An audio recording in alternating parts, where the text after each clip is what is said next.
This week on Tech Trends, we look at the menace of fake news on social media and how you can vet information you receive.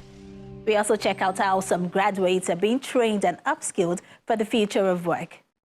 Plus, there's my chat with Kelechi Achinonu, a tech lawyer, and she shares her thoughts on the growth of legal tech in the country. We give you more details in a moment. Remember, this is a program that takes you on the ride in 25 minutes to seek out innovation and creativity that are unique to Africa. I am Olayemi Udunuga. Welcome to the program.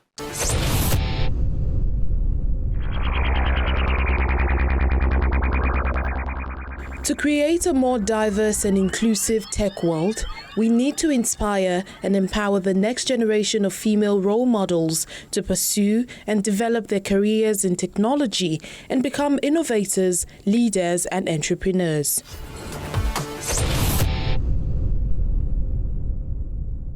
Fake news is nothing new, but with the rise of digital and social media, its potential of reach has magnified. The increased use of online platforms makes it possible for false information and bogus stories to reach more people in very short time. Our next report looks at what you can do to shield yourself from fake news.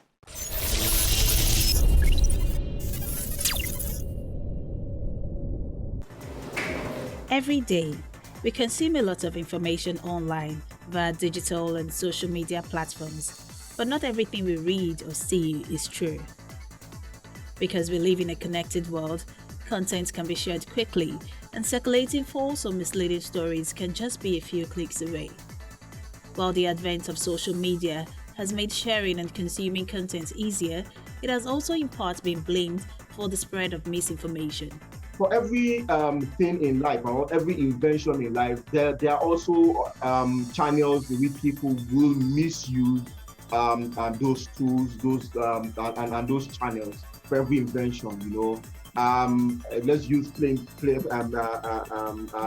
crashes. I mean, people still fly, but then when there are plane crashes, we don't say because there are plane crashes ban air flights. We need to get better at using it efficiently. We need to get better at measuring how to maximize the efficient use of it. So for us, it's essentially focus on how we can maximize the benefits. Focus more on optimizing, getting better on how we can engage it, because ultimately this tool or this invention, once it comes out, digital is morphing every day. People are having to learn a lot more every day. So businesses, as business and individual, you need to learn a lot more. And as these tools are evolving, you need to be on top of your game as well to know how best to use it and how to optimize the opportunities that are available as well. So yes, we have fake news. And the way I always say it is that fake news thrive because fact is scarce.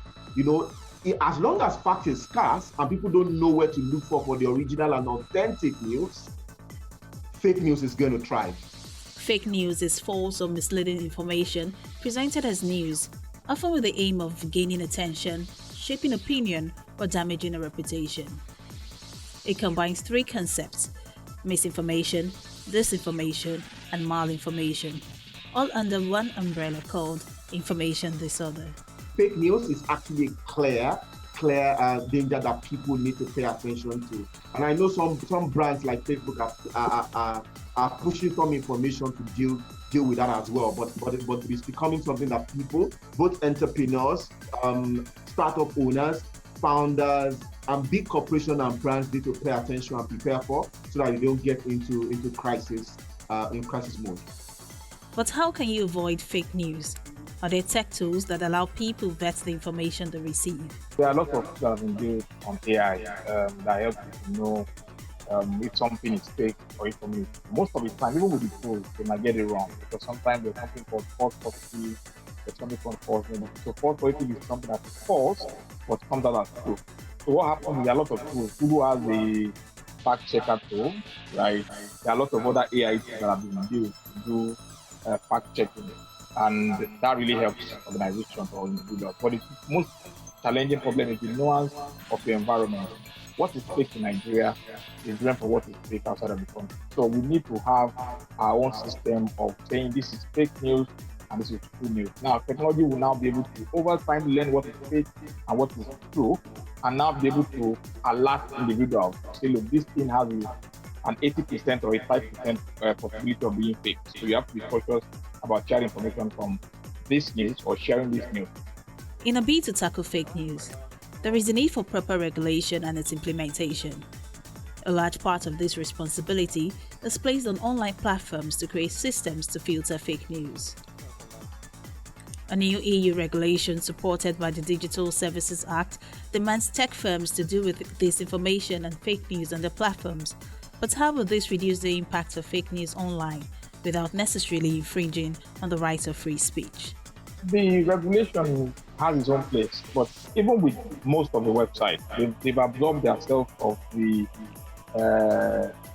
responsibility, right, of being the ones to be punished for users making mistakes on their platform. So most of the time with the terms of use on most of the social networks, when you sign, most people don't read it, but there's a place that tells you that you are solely responsible for information that you share on this platform, and you'll be held responsible for anything. And so the best that regulations can do is to send information to the owners of the platform to say, look, this is a fake platform. Sorry, this is a fake. This is an account doing something fake. The best they can do is shut it down, right? There's nothing more that regulations can do, because the companies themselves are protected on the legal side by their terms of use, right? The best we can do is to make the users of the platform understand the impact of fake news and what it causes to the economy and to countries. Detecting fake news remains a challenge, but here's what you need to know to shield yourself from fake news, according to factcheck.org. First, consider the source. Avoid relying on single sources. The headline sometimes doesn't always tell the whole truth, so read the body of the story. Check the author. Look at the background of the author. They aren't always real. Check the date. The story might not be completely fake, but it could be a distortion of real events. What's the support? Find out who finances the website and does the source back up the claim. And be cautious of clickbaits.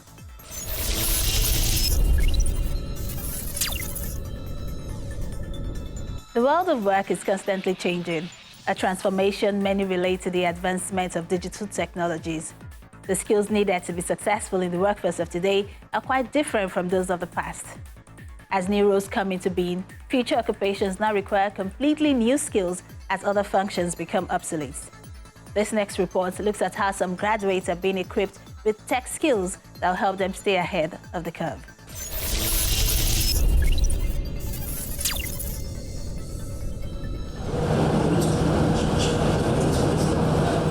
The future of work is a projection of how work, workers, and the workplace will evolve in the years ahead. It's a topic that keeps many up at night as they make decisions in their future as the fourth industrial revolution continues.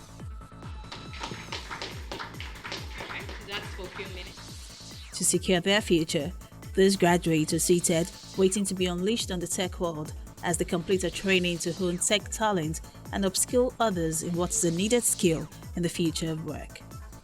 Over 70 people are starting this program today. It's a 16-week program where people will be learning about data analytics. This is important to us because we think employment is important, youth employment is important, and we believe that tech and tech-enabled skills are the skills of the future. And that is why we're so happy and we feel privileged to be partnering with Lagos State Employment Trust Fund and also working with Detalium to make this real.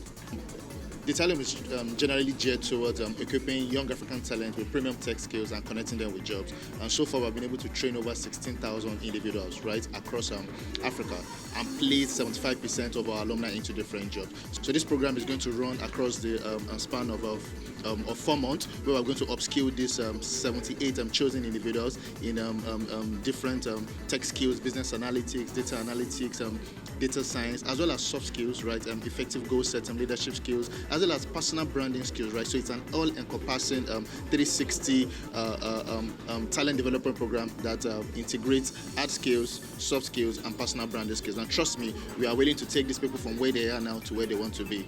The organizers are optimistic that Nigeria's future is secured, as many are now willing partakers of such trainings. everybody have said that data is life, data is key. There's no information you can pass now without data. There's no presentation you can do now without data. So just for me to upskill myself, and I believe that just within this 16 weeks, as said, I'm going to know more to be able to identify the key areas of my life and also to move forward.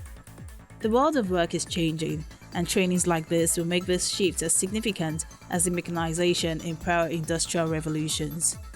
While some jobs will be lost, many others will be created, but certainly all will change as the COVID-19 crisis accelerated existing trends and caused organizations to re-evaluate many aspects of work.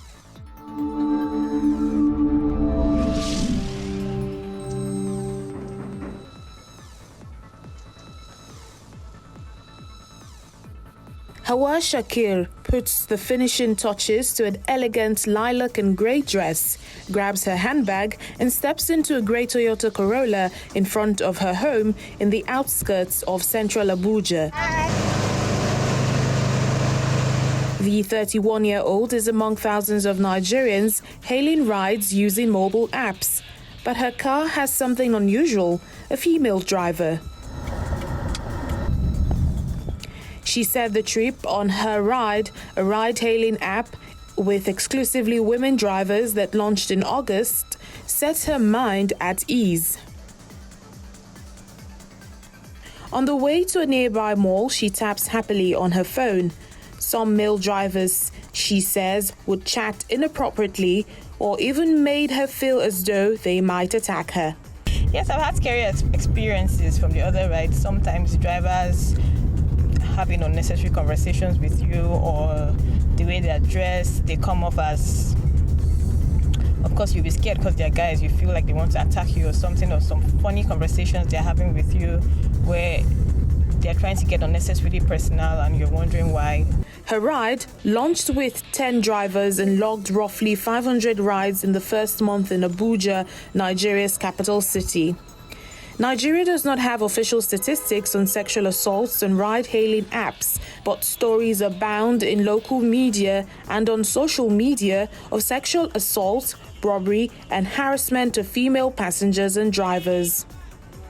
Uber and Lyft say they have received thousands of sexual assault reports related to billions of rides in the United States. Uber said riders accounted for roughly half of those accused, but Lyft did not disclose what share of incidents resulted in drivers being harmed.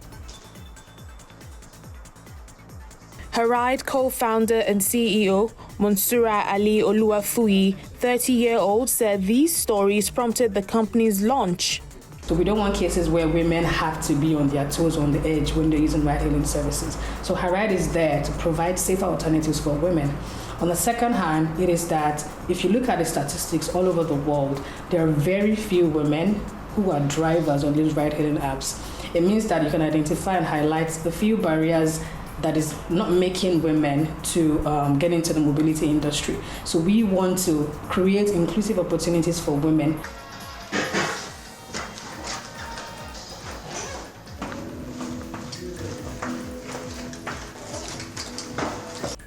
Adetutu Patricia Oni, a mother of two who has driven for other ride-hailing apps for 3 years, said her ride improved her work because riders are screened and know what to expect.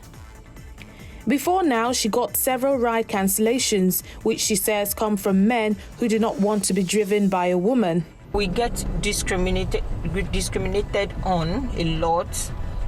Like when you have a request that is from a male client, they may tend to cancel the ride because they don't want to ride with you being a female. The founders plan to expand to other states in Nigeria.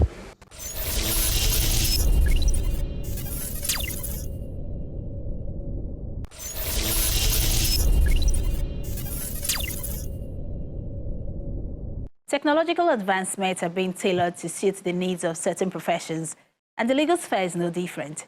Innovators are transforming the profession by adapting certain technologies to not only improve the overall efficiency, but also help legal practitioners thrive in the digital world. Kelechi Achinonu tells us more about the growth of legal tech in the country.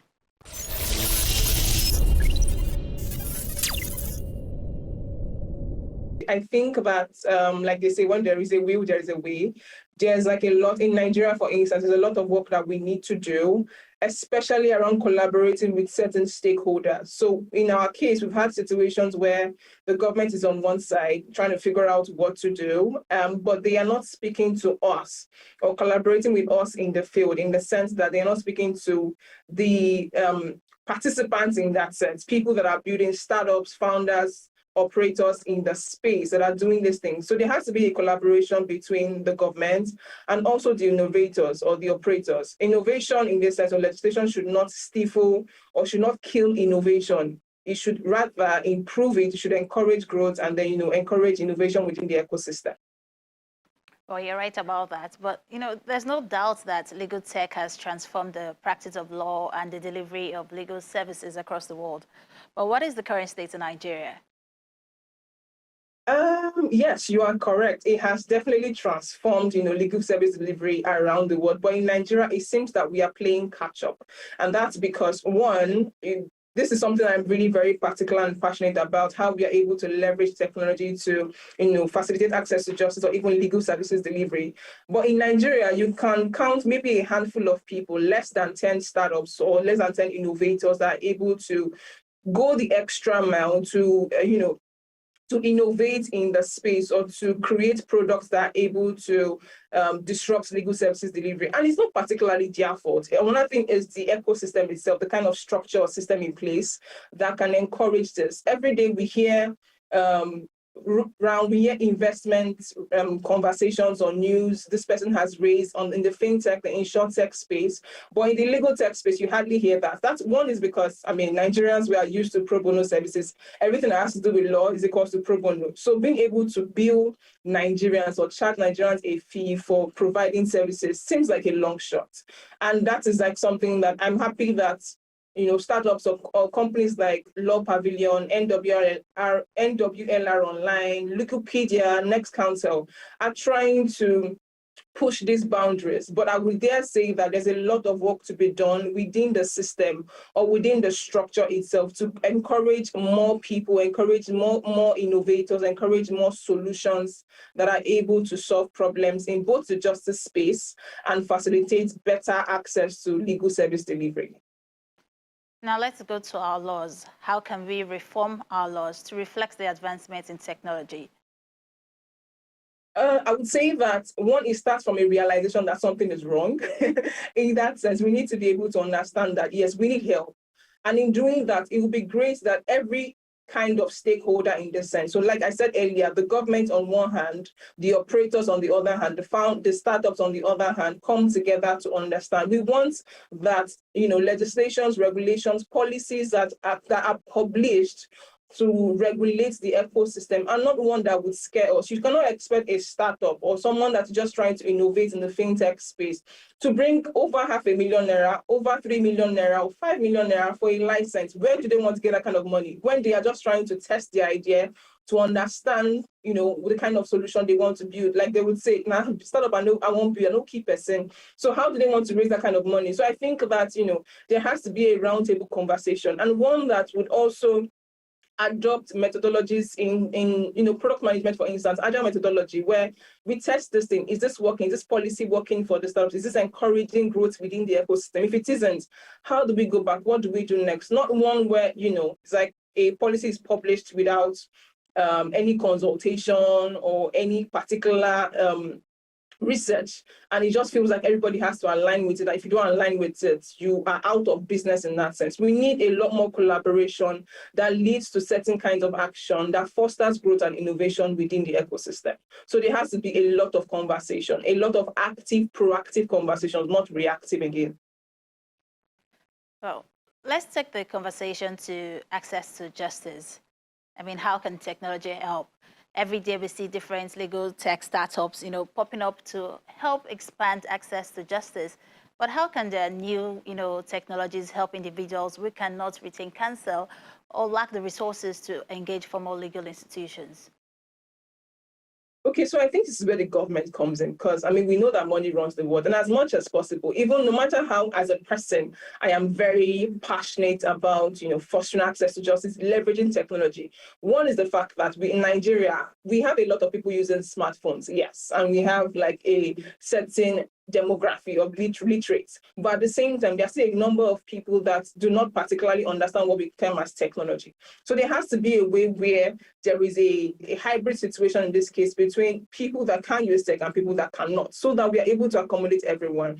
Now, in leveraging technology, again, money makes the world go round. Money makes the world go round. There needs to be funding. The government needs to come in providing this kind of services, or at least support the startups that are able to provide these services. Because as a startup, for instance, if I build a solution, I need money to build that solution. That's one. I need money to pay people that build a solution. I need money to maintain the development of that solution. I need money to facilitate client service, user acquisition, a lot of things. So we need some level of funding, we need some level of government intervention to be able to do this. There's a lot of things technology can do in facilitating access, just a lot of things. Every day I go online and I see how different people around the world, in the UK, in the US, in China, in India, are leveraging technology, to provide access to justice. But when it comes to Nigeria and even Africa generally, there's a lot of conversation around how we do not get, the right government support to do this, because that's like the only way in which we can push boundaries and be able to facilitate enough or a lot of technology involvement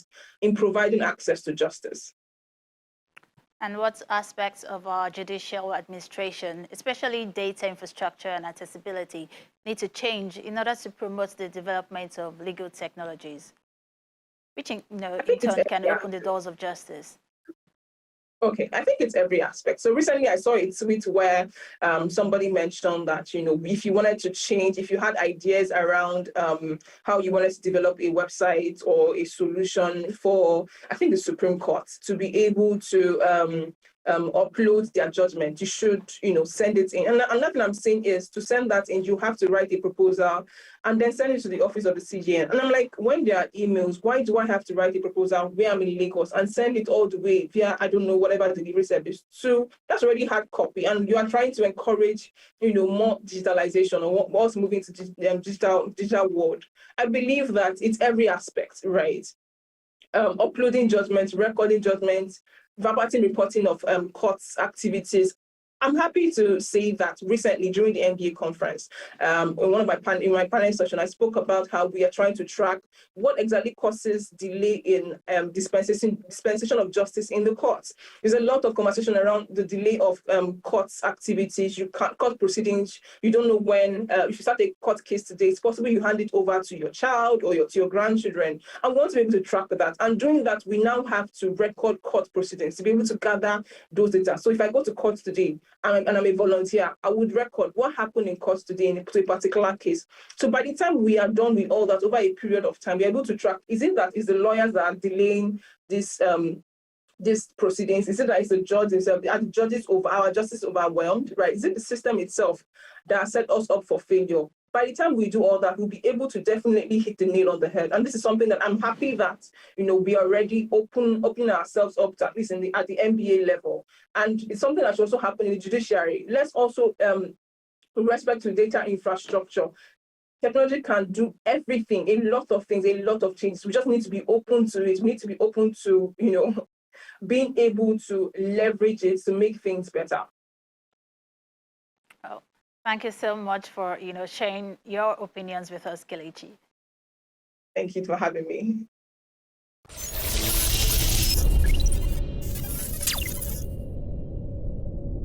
And it's a wrap on the show this week. Thank you for joining us. As always, we will continue to show you how tech-savvy innovators are crafting homegrown solutions using technology in the country.